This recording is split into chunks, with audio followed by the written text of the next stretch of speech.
시청자 여러분, 밤새 잘 주무셨습니까? 경제부동산의 김동수입니다. 한국부동산원 조사에 따르면 4월 4주 4월 26일 기준이 되겠는데요. 매매 가격은 0.23%가 상승하고 전세 가격은 0.13%가 상승했습니다. 전국적으로 0.23%가 상승했는데요. 전국 종합아파트 매매 가격은 지난주 상승폭을 유지했습니다. 수도권은 지난주 0.27에서 이번 주 0.26%로 상승폭이 축소되었고요. 서울은 지난주 0.08에서 이번 주 0.08, 지방은 0.20에서 0.20% 상승폭을 유지했습니다. 5대 광역시는 0.2에서 역시 0.2, 8개도는 0.19에서 0.18, 세종은 0.10에서 0.07%가 됐습니다. 시도별로는 인천은 0.51%, 제주 0.43, 경기 0.31, 대전 0.28, 충북 0.28, 대구 0.27, 부산 0.24, 충남 0.24, 경북 0.23, 경남 0.15, 강원 0.13% 등은 상승했습니다. 수도권은 0.26%가 상승했습니다. 서울은 0.08% 상승, 인천 0.51% 상승, 경기 0.31% 상승했습니다. 서울은 지난주 0.08, 역시 이번 주도 0.08%가 되겠는데요. 신규 토지거래 허가구역이 지정되었죠. 효력 발생일은 4월 27일인데요. 이전 막바지 매수세가 몰리면서 상승폭이 확대되었으나 그 외 지역은 대체로 유사한 흐름세를 보이면서 지난주 상승폭을 유지했습니다. 4월 21일 날 서울시가 토지거래 허가구역을 지정했죠. 압구정동과 여의도동, 목동과 성수동 토지거래 허가구역으로 지정된 바 있습니다. 그러나 효력 발생일은 4월 27일부터 효력이 발생합니다. 강북 14개구입니다. 0.07% 상승했습니다. 노원구 0.16%는 재건축 기대감 있는 중계동 구축과 상계동, 월계동 재건축 위주로, 마포구 0.08%는 창천동과 도화동 역세권 위주로, 강북구, 도봉구, 성북구 0.05%는 정주 여건이 양호한 역세권 대단지 위주로 상승이 되었습니다. 강남 11개구입니다. 플러스 0.10%가 상승했습니다.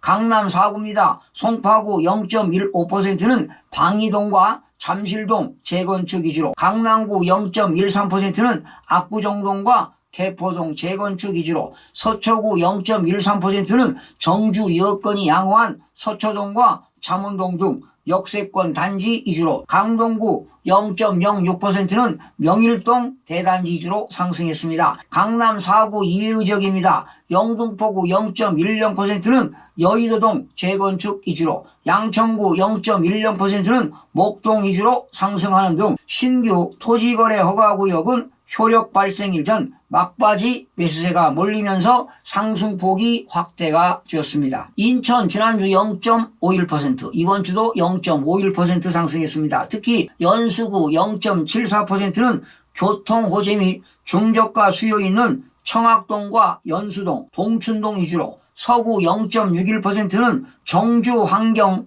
개선 기대감 및 신규 분양 영향 있는 당화동과 원당동 등 중저가 단지 위주로 상승했고요. 계양구 0.49%는 구축단지 위주로 상승이 되었습니다. 경기 지역은 지난주 0.32, 이번 주는 0.31%가 되었는데요.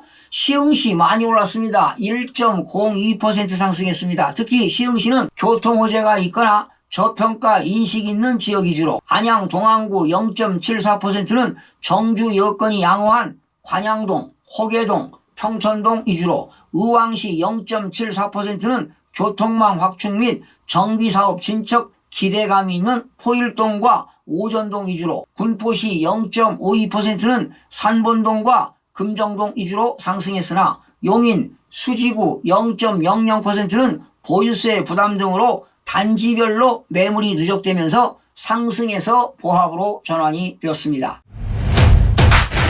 대전 0.28%가 상승했는데요. 유성구 0.33%는 정주 여건이 양호한 복면동과 광평동 중저가 단지 위주로, 동구 0.32%는 개발사업 기대감 있는 역세권 위주로, 중구 0.31%는 목동과 태평동 주요 단지 위주로 상승이 되었습니다. 대구 0.27% 상승했습니다. 달성군 0.35%는 육아업과 현풍업 주요 단지 위주로, 수성구 0.33%는 학군 등 정주 여건이 양호한 신매동과 법물동 중저가 단지 위주로, 북구 0.32%는 서변동과 동천동 중저가 단지 위주로 상승이 되었습니다. 세종시는 지난주 0.10%, 이번 주는 0.07% 상승으로 상승폭이 축소되었는데요. 조천읍 일부 중저가 구축 위주로 상승세가 지속되나 급등 피로감 등으로 대부분 지역에서 관망세가 지속되면서 상승폭이 축소가 되었습니다. 여러분, 지금 서울의 아파트 값이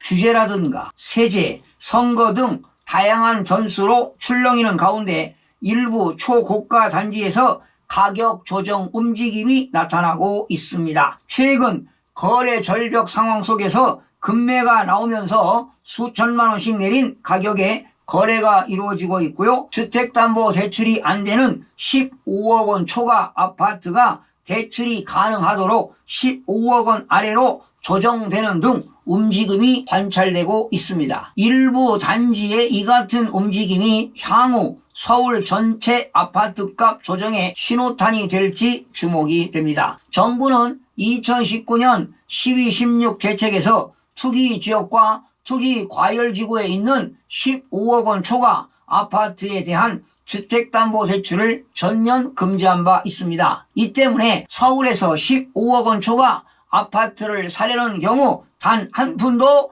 대출을 받을 수가 없습니다. 그런데요, 최근 15억 원을 조금 넘는 아파트 주인들은 매수자가 적극적으로 나서면 매수자의 원활한 자금 융통을 위해 가격을 소폭 조정해 15억 원 아래로 조정해주는 경우도 있다고 합니다. 최근 저가 아파트 주택은 내 집 마련을 하려는 20대와 30대 젊은 층의 매수세가 점차 강해지면서 가격이 계속 오르는 추세입니다. 반면 고가 아파트는 보유세 부과 기준일 6월 1일을 앞두고 거래가 지금 뜸하게 이루어지고 있죠.